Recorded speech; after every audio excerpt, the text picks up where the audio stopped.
Hey there, I'm Chris from Intro Games with a quick look at Civ18. Civ18 is an 18-card drafting and placement game for 2 players that plays in 15 to 20 minutes.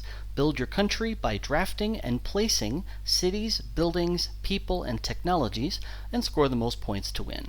My goal here is basically to encapsulate this classic Sid Meier video game of civilization into 18 cards, complete with a tech tree that offers plenty of options and replayability.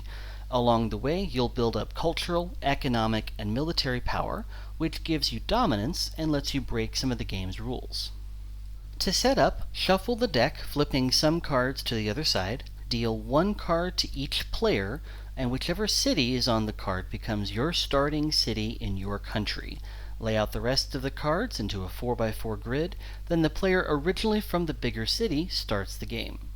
On your turn, take 2 actions. You may draft the bottom card from any column into your reserve, and you can place any card you have drafted from your reserve into your country. You can draft twice, place twice, or take each action once.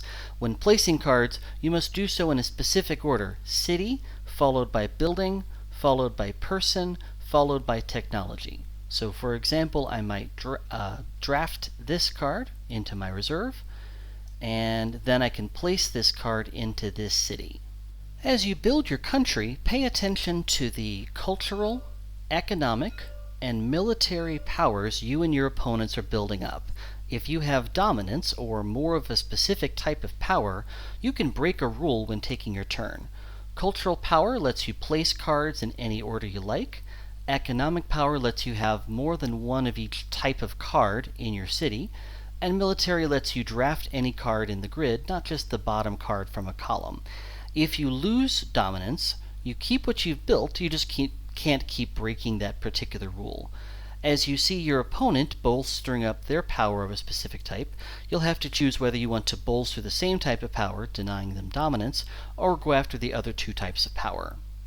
After drafting a card, you're free to play it on either side of the card, but nothing in the game lets you flip the card. So every time you play, you'll see a different combination of the 18 cards. You may have as many cards in your reserve as you like, but only the cards in your country score you points at the end of the game. Each type of card scores points in different ways. The cities usually have a specific goal to meet. The buildings score bonus points for being in the same row as other things of the same power. The people score points for being in the same column as other things, while the tech gives you a bonus that's continent-wide. The game end is triggered when the last card is drafted from the grid. Each player will get 1 final additional turn, and the game will end. Count up your points, most points wins. There are lots of viable strategies, from building mini cities to building 1 or 2 big cities, and from focusing on gaining dominance to denying your opponent the cards they need. Each game uses only 1 side of the 18 cards, so you'll get a different combination of cards every time you play. Experienced players will want to pay more attention to the grid and seek to plan ahead to draft the cards worth the most points to their plans. This has been Civ18, and I've been Chris Backe. Thanks for watching.